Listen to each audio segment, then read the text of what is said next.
Welcome to an all-new episode of the Theater Podcast, intimate, personal conversations with the industry's biggest names. I'm your host, Alan Seals. Our guest today for this episode is Zoe Jensen, who is currently Kay Howard in the Broadway production of Six. You've seen her, of course, as Eliza on the national tour of Hamilton. She was on Broadway in Dear Evan Hansen.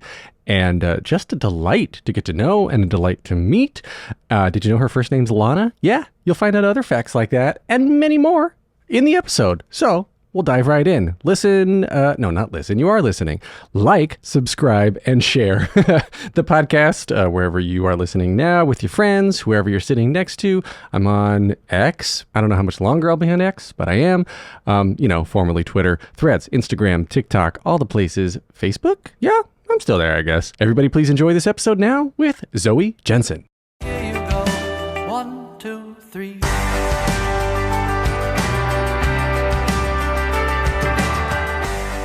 Today's guest was most recently seen as Eliza Hamilton in the first national tour of Hamilton. You guessed it, and on the Broadway production of Dear Evan Hansen, an Illinois native. She has now joined the ranks, rewriting Herstory 8 times a week on Broadway as Kay Howard. Zoe Jensen is here, and the fun's begun. Welcome to the Theater Podcast. Yes, thank you for having me. So Illinois, Rockford to be specific. Did I get that right? That's right. All right. So little Zoe, were you singing? Were you dancing? Were you taking apart computers like I was? Like what led you? Start us off and paint the picture. Yeah. So I've always been singing since I was like a very, very little girl. There are literally videos of me from like 2 years old singing. I've always loved music. And growing up, I took violin lessons and I was in, all the school choirs and all that stuff. So music has definitely always been a big thing for me. When I was in middle school, I took my first drama class. And it was the end of the school year, and my drama teacher, Carolyn Cadigan, took me aside one day and was like, hey, I can tell that you're like kind of into this. Like there's going to be this summer production hosted by the Boys and Girls Club, if you've heard of that. The Boys and Girls Club is hosting a production of The Wizard of Oz over the summer, and they're doing open auditions. It's for kids of all ages from all schools. I think that it would be really fun if you auditioned. I just kind of did it to have something to do over the summer and to maybe make some friends. I was a pretty shy kid, but I ended up really, really falling in love with performing. And then from then on, I was always a part of like the school plays, or if there was a show over the summer, I would always try to do that. I tried a lot of sports in school. I can't say I was good at them, but I tried them, okay? And I tried all the clubs and I tried everything, and I really felt at home with theater. So when the time came for me to graduate high school, I was like, I think that I'm just gonna like try and major in musical theater. And if I don't like it, I can always change my mind. But I thought that I would give it a shot. And that's kind of how I got started with all this. Wow. Well, that's not started. That's starting and finishing, because that's basically where we are now. That's awesome. Like you said, you were a shy kid. So I'm always curious what it is about performing, especially singing, that attracts people who are, I guess, more introverted or more shy to this sort of thing where literally you're on stage in front of hundreds or thousands of people in extremely vulnerable states of mind. I know, it's so funny because I've met so many fellow actors who also say that they're very introverted and very shy. I don't know what it is, but as a shy person, what I'll say is when I'm performing or singing or anything, that really feels like a very authentic moment that I can express myself. Yeah, or maybe we're just really in tune with our feelings or something. I don't know. But I know a lot of shy people. Are you an only child? I am an only child, yes. So music was very much like something that I did to entertain myself because I was by myself a lot. Oh, wow. And then, like, were your parents, were they encouraging that? I always had a mother who was like, we enjoy that you're singing, but make sure you always have something that's really going to earn money. Yes, it was kind of like that. My parents from a very young age really wanted me to do a lot of extracurricular activities. And I think that while my parents aren't musicians or, my dad always says he can't carry a tune in a bucket.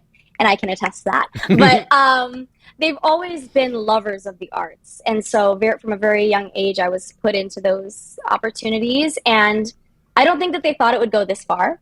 I think that when it came down for me to decide to go to college for something, I was also considering going to school for journalism. I think that they were really, really wanting me to do that. But I really appreciate that they trusted me with this because it's going okay. So if you had gone into journalism, what type of journalism do you think you would have done? Well, when I was in college, I actually ended up minoring in journalism, and my concentration was new media.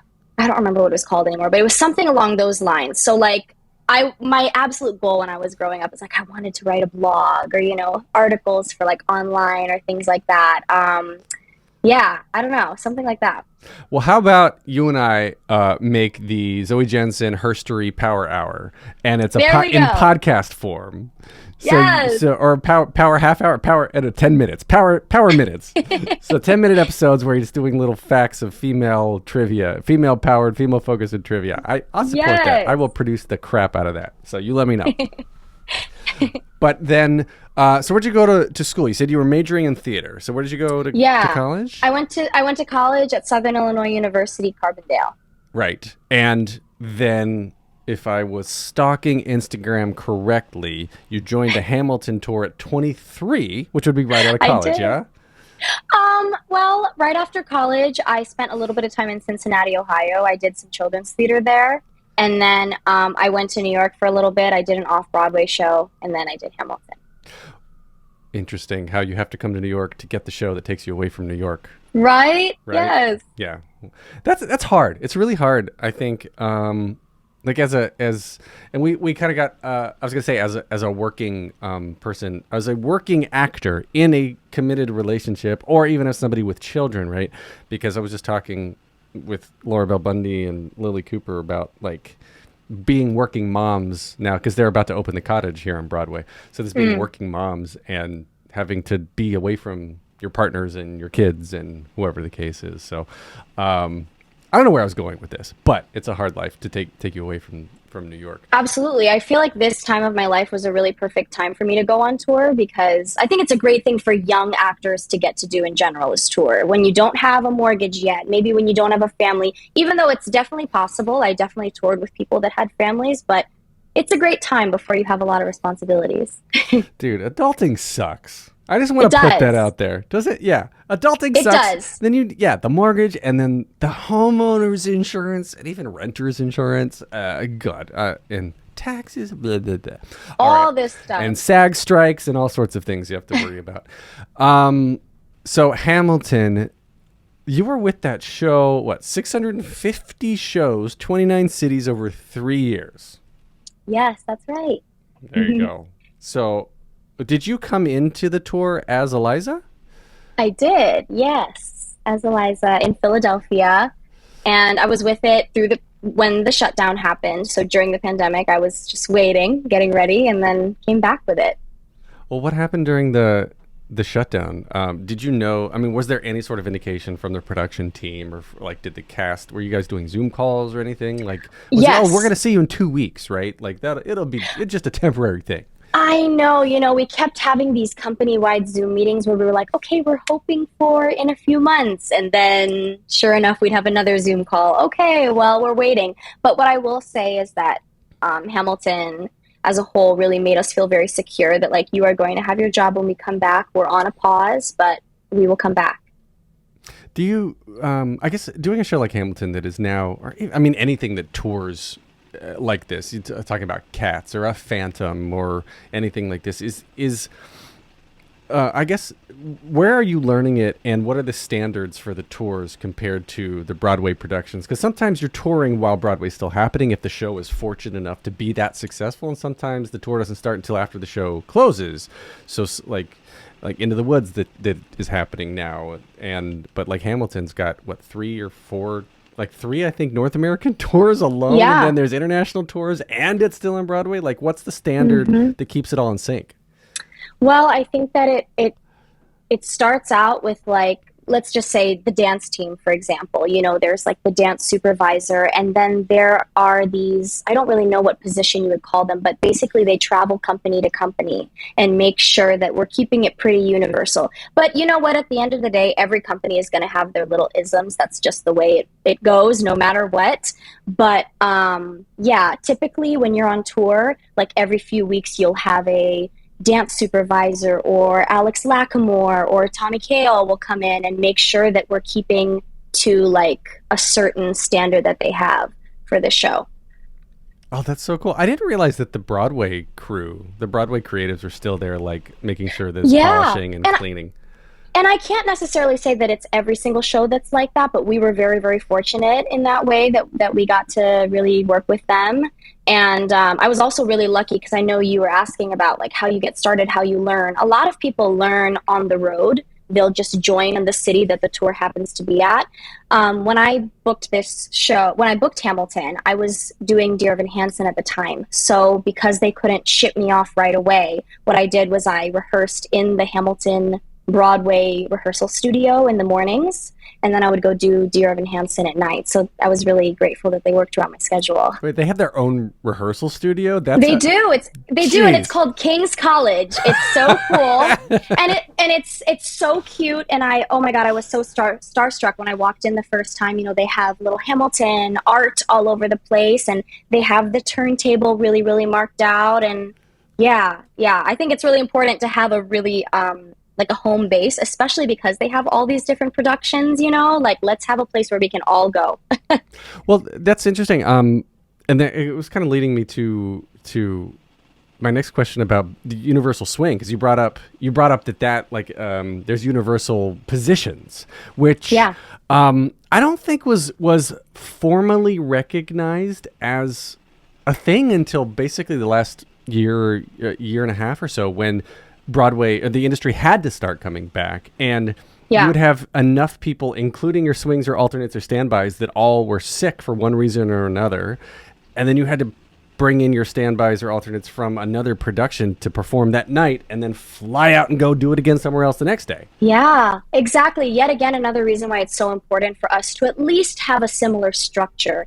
I can remember being on the road with Hamilton, whether it be for COVID or for anything else, and we would have a Universal who would sometimes go on that night. And, in that moment, like for me, they're the most important person that I'm like, I need to make sure that your show, you know what I mean, that we can keep everything normal so that you know exactly what you need to do. Because that is a tricky job that I could not imagine doing. And when I saw Six, I'm pulling up the cast list. I saw you last week. Oh, no way. Yeah. Took the kids. They love it. The kids love the cast album, by the way. Yay! And they're I just funny. They love the interlude House of Holbein. No way. Yeah, that's their favorite. I'm like, so can we funny. listen to the dancey song, please? I'm like, yep, you got it. You got it, boys. You got it. That is funny. But yeah, I saw. I forget. I'm apologizing. I forget the name, but Queen number 3 was the swing. Oh, right. Yes, and if you saw it during the week, you would have seen Aubrey Madelon. Yes. And if you would have seen it on the weekend, you would have seen Christina Leopold. Yeah, we have some Aubrey. incredible alternates. Yes. Yeah, just absolutely phenomenal. And I again want to give shout out after kudos after high fives to standbys, alternates, and understudies and everybody, because literally you can't have a show these days without all of that. And a show like Six, Agreed. where everyone's on stage the entire show, you got to be on your shit. That's right. No, they really they have saved shows on so many occasions. They are superheroes. But for you, I guess, coming off of, Dear Evan Hansen is a big show. Going into Hamilton, which is a big show. And now you're in Six, which is another big show. Yes. Like, your career trajectory, and you're still, in your, I would suggest mid-20s-ish, and your career is just like kind of exploding now. And do you look? How often do you look behind you and be like, "Holy crap, this is where I am all the now"? time? Really? All the time. Yes, I'm just like it surprises me to this day. I am just like so unbelievably grateful. I never saw this coming, like literally never. So yeah, I'm really grateful. Well, how I guess what's the gravitas? Do you feel the is it stressful or is it just kind of normal now to step into the role of Kay Howard on this show that is so well loved and looked at and admired, especially by young women and young performers of all types who want to come up and start performing pop style on musical theater these days. Yeah. I think I got a little bit of it in Hamilton because Hamilton was really where I experienced like, okay, the people in the audience more than likely know the show and they have a certain expectation of what you're going to be doing. How are you going to negotiate working with that versus also making something that's true to yourself and like being confident in how you stand in a role that people know? You know what I mean? So I think that I got a lot of practice with that. I kind of was ready for that in this next role. It's been so fun because fandoms of different shows have different personalities, and for Six, it is a safe space of like extreme positivity where I will say in Hamilton, a lot of it was like comparing people to think who would be the best. And in Six, it's very much like, let's embrace every single version that's out there, which I think is also just a treat. Oh, you mean the fans are doing that? Yeah, the fans are embracing everything. Oh, I love that. I really love that. It's actually a very, very it's a wonderful experience. And like some people might think like, oh, how much does the fandom impact your job? In this job especially, I mean, our social medias are flooded with extremely kind words, all the time. But yeah, I was definitely nervous to step into it, especially being on Broadway. Yeah. You know what I mean? I'm like, okay, I'm in New York. Like, who is going to come see the show? And again, I know that, we replaced a very iconic cast. We just did Broadway in Bryant Park yesterday, which was amazing. And we were watching a reference video from the original cast to just make sure that we knew what we needed to do. And I, yet again, was just like watching them in awe. Like, I totally understand why people just are obsessed with them. I'm obsessed with them. And to be able to come after Sam is like literally such an honor. But yeah, just feeling the support and like knowing that like I'm going to take my time to find my Kay Howard. That's one of the blessings and luxuries of getting to be in a role for so long is like at least from behind the scenes, it's very much an energy of like, you're not going to have it all on the first show. This is a thing that you're going to grow into. And I've really been enjoying that process of growing into it. And I mentioned that I was shy.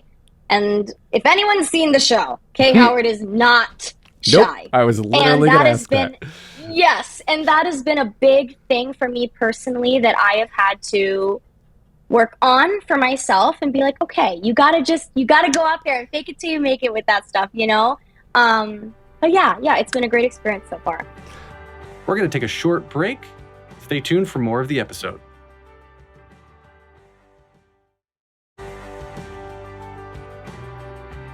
I was going to actually bring up that I saw the original cast several times, and then after seeing the new cast last week, the way that your Kay Howard is presented is much more, and there's no wrong way. I'm not saying I like one way over the other, obviously, but I noticed that yours was much more, I guess, subliminal. I want to say like it wasn't.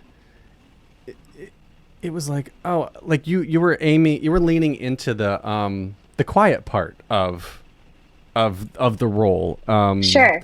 If I'm making sense at all, you understand what I'm saying? It was very much I totally do. Like you genuinely want to make connections with these guys that you're talking about. Oh yes. Right. Well, here's the thing. It's like, I think you're talking about like that monologue before my song, right? Yeah, For example, I feel like you could take that multiple ways. And it's funny either way. You could straight up roast the person that you're talking to. Sometimes the approach that I like to take, that I've gotten a lot of assistance with our resident director, is like concern. Like, oh my gosh. And like letting the words come out of the comedy, you know what I mean? And that contrast. That's something I definitely like to lean into. And again, I am a different human than the person who I replaced. I am a different height. I am a different vibe. You know what I mean? And I knew that like I am going to infuse myself into this. There's no point in me trying to act like someone else because it's not going to look authentic. And if there's anything that this show needs in this pop diva absurd world, it's a little bit of authenticity with like you know? And all of the cast, have you guys, were you all part of the stages of going through the auditions and everything? Because I love for this particular show, and I hope it's the same and for you get to experience it, that you're auditioning with people who are most likely up for the same roles as you, but you're there to support each other. Yes. So I didn't audition with everyone that's in my show now, but I was in the audition with Christina and Aubrey, the two alternates that I was just speaking about earlier. And but also, even though we didn't like audition together, we definitely like went through this process together. You know, for those at home who don't know, it was a complete cast change when we all joined, which I thought was a really wonderful idea because this show really needs cohesion. But yeah, it's honestly a very special experience that I haven't really experienced before.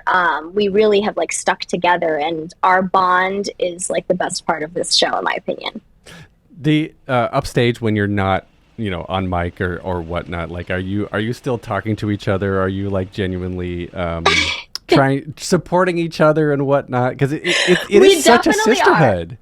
It is a sisterhood, and it is real. And we always support each other through our different phases and through our different chapters, because, you know, actors are people and we go through our own stuff. You know, right now, the thing that I feel like as a collective we're going through is it's summer. It is so hot. And, you know, these old theaters somehow don't really, you know, it gets so hot on stage. And so like we're supporting each other through that, and like telling each other if like we're always worried about our makeup, right? Because we have to wear this heavy makeup in this summer heat, and we don't have time off stage to look in a mirror. So it's like, I know that I have my girls have my back emotionally, but they also have my back if my eyeliner is running. You know what I mean? We are a very supportive bunch. Have you had, I guess, how long have you been in the role so far? Like when, I don't remember when the cast change happened. We started December 5th. So we're probably like 7.5 months in. Right. And looking back on that, like have you guys grown together as personal friends and as castmates, as well as like finding different moments as your characters, because you're all so playful with each other on stage as well. Like it seems like you do a good job of making it seem organic. I wonder how much of it actually is every night. I have to tell you, it is so real. Sometimes we're even playing too much on stage. You know, it's so true. Like I think about a 2-show day, like it's like we could take a break and we could all leave the theater and like go on a walk. But instead, we all stay in the theater together and like eat together and hang out. And it's like somehow we don't really get tired of each other. But no, I think that the connection that people see on stage is like very, very real. Sometimes too real. When I was maybe 4, my parents started me out with piano lessons. I was okay at that. I think that was really one of my first experiences of like understanding music. But then when I was like 7, my school had like connections with string programs and things like that. So they were like, why don't we try and get her into like a violin lesson? And yeah, it kind of stuck for a while, and I kept with it till I graduated high school. Well, so the violin, do you still play violin? I don't really play anymore. First off, my nails are far too long to be able to do that now, and I haven't picked it up in a while, but occasionally for an audition here and there, like maybe it'll call for like a little fiddle or something like that, I can whip out a little Bach if I need to. I think you would be a very good girl in Once. Thank you. That's honestly a show I'd love to do. Exactly. Stuff like that I feel like I could kind of do, but you won't see me doing a whole concerto nowadays. Yeah. No, I love all of that. The ability to play and sing and perform. The ability to play and sing and perform all at the same time is something that I've never had, and I'm so envious of people who can do that, and well, I guess do that and make it good. That's the interesting part, right? So Yes. I guess I'll throw out some fun questions. That in the meantime, between shows on a Saturday or something, 2 show a day, do you have a go-to snack? What's your favorite dinner? Lately I've been so obsessed. Have you had Kung Fu steamed bun ramen or something? It's like on 40 something. Apparently it was rated like some of the best soup dumplings in New York. Lately, we've been loving ordering soup dumplings between shows. Sometimes we'll order a salad from Chopped, or we love like Fresh from Hell. I think is on 47th Street. I know, I know. We love a juice or like an acai bowl at the theater, and we also always keep snacks in my dressing room specifically. I'm Filipino, and I love bringing Asian snacks to work just to like share with my coworkers. And so there's always a sweet treat in my room somewhere. Oh, I thought I knew. There was Asian heritage in your family. Yes. So where did the I guess what do you have the story of your family coming to Illinois? Oh, so the whole story is my mom was born in the Philippines and my dad was born in the United States, but she eventually moved here for a better life, and that's how they met. And they lived in California, and that's where they had me. And then for a few years, we went and we lived in China for my dad's job, and that's where I took piano lessons for a short time. Then we came back to Rockford, Illinois, and that's where I spent the majority of my childhood growing up. Why Rockford? Did your dad have family there? My dad works in like aerospace. Well, he's retired now, but back in the day, he worked with a company that was in California. They had a plant in China, so he helped set that up there. And then they had a location in Illinois, and he relocated there. So not theater, not journalism. No. You would do aerospace? You know, what's funny is my dad used to take me flying when I was young. I've always kind of he really wanted me to learn how to fly a plane, and he would be up there, and sometimes I would take I guess you don't call it the wheel. I don't know what you yoke, call it. Right? Isn't it the yoke? Yeah, I have no idea. But yeah, we love aerobatics in our family. Oh, well, that's fun. So did you go to like airplane shows, like the fly? You know, the we air went shows to and a everything? few. Yeah, we went to a couple, I think. And my dad used to do like the aerobatics. Oh, he was a pilot? But my dad, he used to fly, yes. And he also loves cars. I think your He dad loves and I cars think and we'd be friends. trains. Oh yeah, I bet. That's so cool. Yeah, and then seeing the direction that you went in. Mm-hmm. That's what I'm saying. And my mom's a nurse, so I think I really stressed them out when I was like, I think I want to sing and dance for a living. They're like, are you sure? But again, they definitely trusted me. That's cool. As a parent, I get that when you see something that the kids really love, like it's hard to get them to do anything they don't want to do. So when you find something that they do want to do, you're like, oh, fine, go ahead. We're going to take a short break. Stay tuned for more of the episode.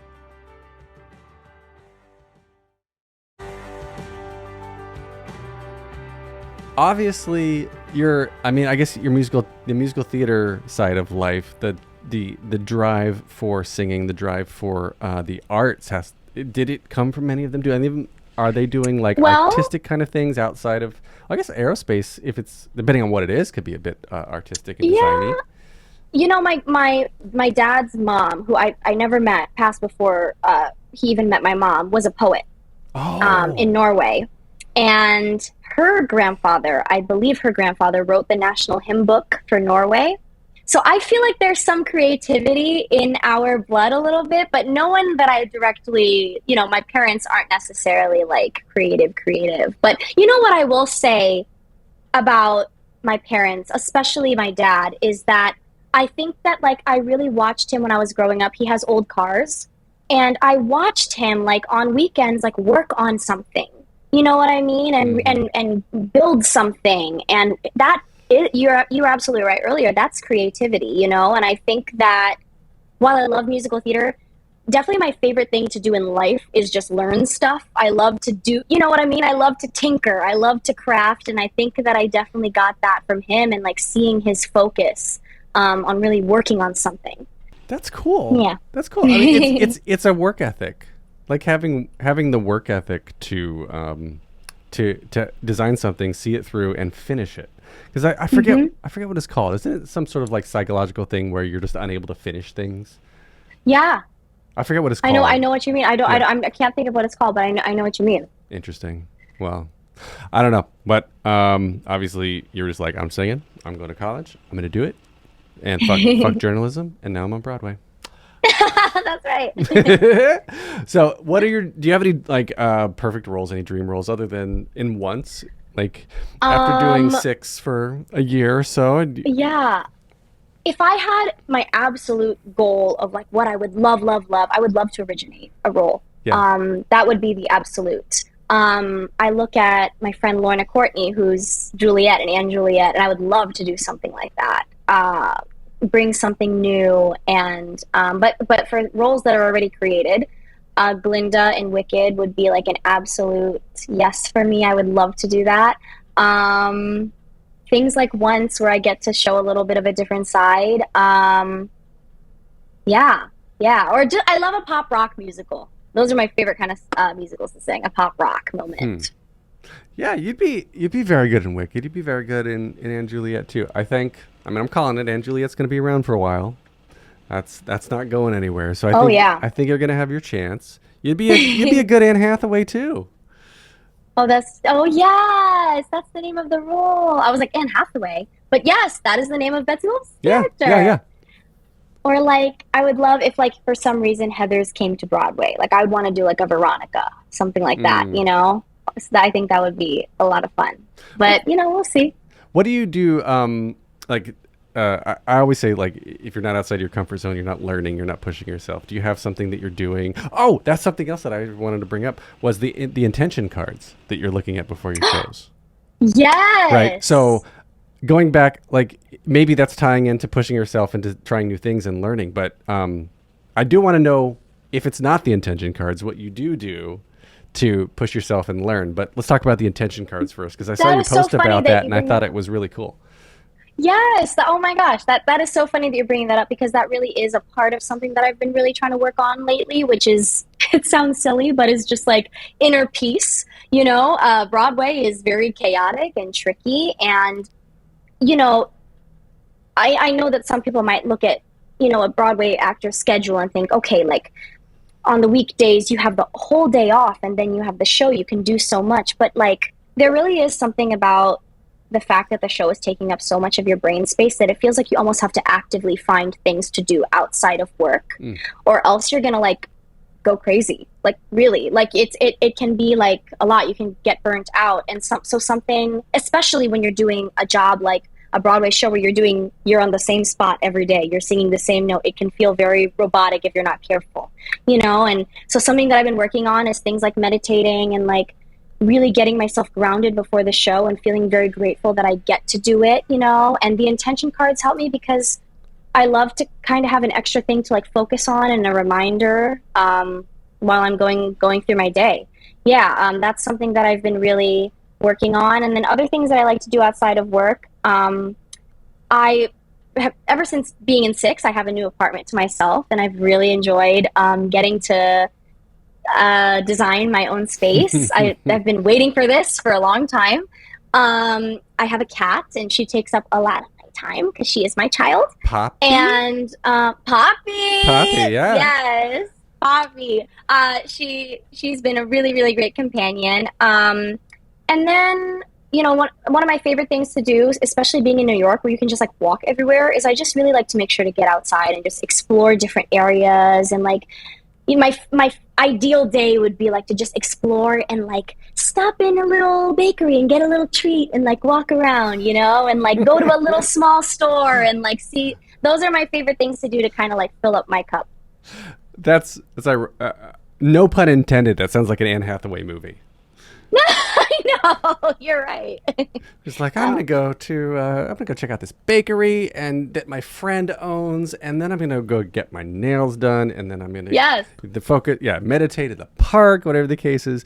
What the intention cards are they? Are they just like think about the color yellow or something like, or what? What are they, and how do you incorporate them into the shows? So they're actually not mine. They're my dressing room mate Taylor's. But they are a little bit more, and the theme of the cards is a little bit more like religious. We don't really use it in that way, but he uses words like divine and God and things like that. But a lot of the words are like focus, intention, independence, trust, things like that that I really need reminders on a lot of the time. Yeah. And not necessarily that I put them in my show, like in my character, but those are just things that I can help remind myself to like keep me grounded. Because the other thing is like, yes, we do it every day, but it's still, I get very nervous all the time. Do you really? So. You still get stage fright? Yeah. Not necessarily stage fright, but it's just this like, I know that I'm about to do something really important that I really care about, that I know that people care about. And like, I think it's a mix of adrenaline, but there's a little bit of nerves there. And honestly, if you asked any of my castmates, they would probably say the same thing because we definitely talk about it. I think the other thing too is it's the fact that it's a show that you don't leave the stage. You're right. Like I remember being in Hamilton and being like, okay, Schuyler's sisters, I'm nervous, but you know what? I'm going to have a second to go off stage, take a breath, drink some water. There is something about the fact that you just have to keep going. It feels very much like you're about to go on a really scary ride and like the thing comes down and you're like, okay, well, I'll see you on the other side. But you know, I always consider my nerves to be a sign of like excitement and that I care. And sometimes those grounding words can really help remind myself, that I can be calm. I can be calm through that. That's so cool. I love that.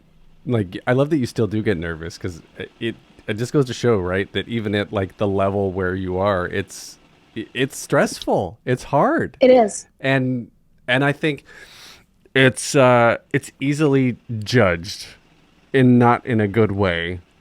And just to be able to have a positive mindset and look through that, look past that, it's such a strong thing to be able to develop at I think such an early stage in your career, because you're going to be able to hold on to that and just like develop thicker skin and just focus on what you really love and what you really want out of the career, out of your role, out of your life. And I think it's brilliant. I agree. I think it's so important for actors to be transparent about these anxieties. I can remember Patty Murin when she was in Frozen. I think she had an article that came out about anxiety, and I don't necessarily deal with it on that scale, but I can definitely understand how it would affect your work. That was, I interviewed her for this podcast years ago. And we talked about exactly that because she had just written about it. And yeah, she was like, she's be in the middle of solos and have straight up panic attacks on stage that nobody would ever see because she had to keep it together and continue performing. But inside she was just destroying herself. Yeah, it can be tricky. But I'll tell you what, in this show specifically, that is, I think, another reason why you see our connection is so strong, because we really feel, and this is so genuine, that we can look at each other and like get through this together if things get scary, you know? Yeah, I think that's definitely the way that we get through. That's fun. One thing I wanted to ask about that's completely stupid, but when you leave the show between shows or something and you still have the giant pink eyeliner on, do you get recognized? You know, I either get recognized, or there was one time I went out and my makeup looked crazy and I had my headphones on but no music, and I heard 3 different people tell me just walking on the street, like, I like your makeup. And I was like, what? But sometimes people definitely recognize me. But I think they think I'm crazy, because sometimes it's like my outfit does not match the pink. Like, it does not make any sense. But I know that some people are out there thinking that girl really put a lot of effort into her makeup today. Good for her. Good for her. But yeah, I definitely feel a little weird going on the subway in my makeup, because I definitely get some weird looks. There was one time that a little girl was like whispering to her mom, and was I a little hurt? Yes. But I knew she was like, what is going on? And I had all these gems on my face. So typically I'll wash my face if I take the train.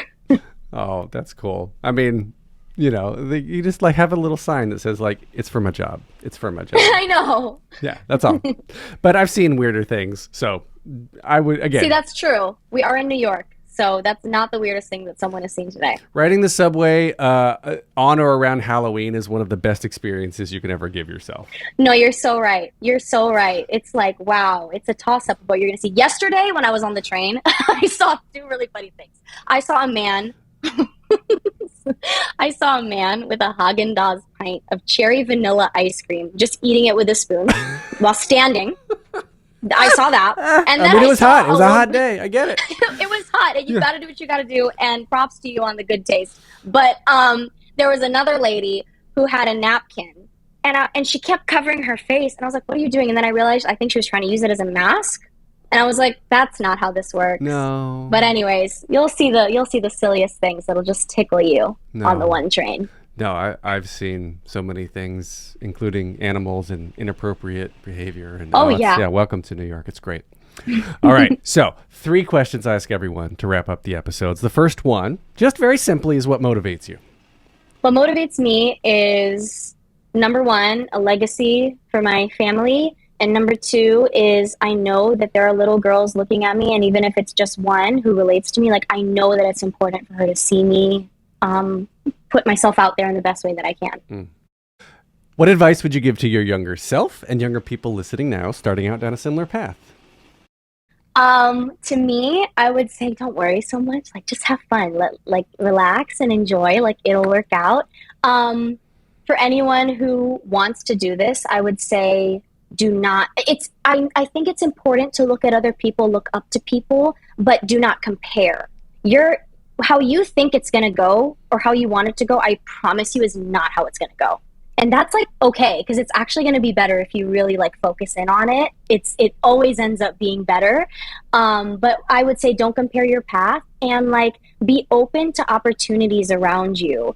I think that it can be so easy for someone to limit themselves because they don't want to do something because maybe they're embarrassed to do it or maybe it doesn't pay what they want. I think sometimes there are moments like be open to the opportunities because I wouldn't be here if I wasn't open to opportunities.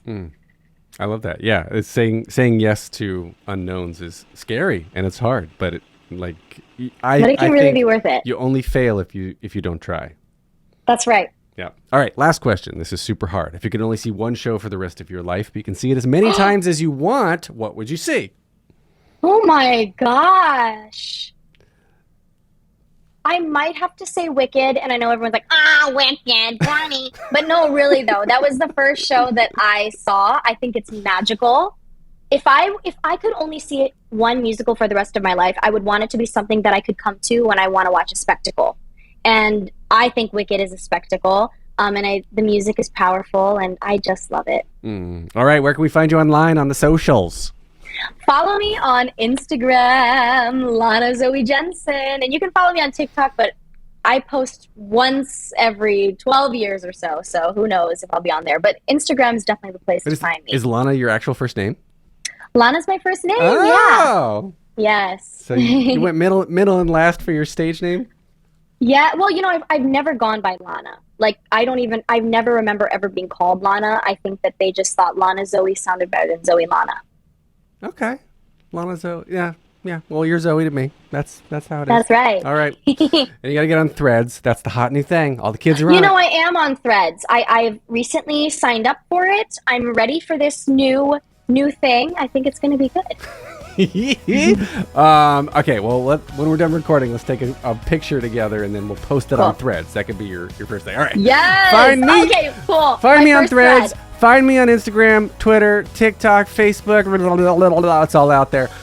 Leave a rating and a review wherever you're listening. Thank you to Jukebox the Ghost for the intro and outro music you are hearing right now underneath us. And Lana Zoe, thank you so much for this wonderful chat. You've been such a pleasure. Yes, I'm so happy I got to do this. Thank you. Take a deep breath, make the world a little colorful.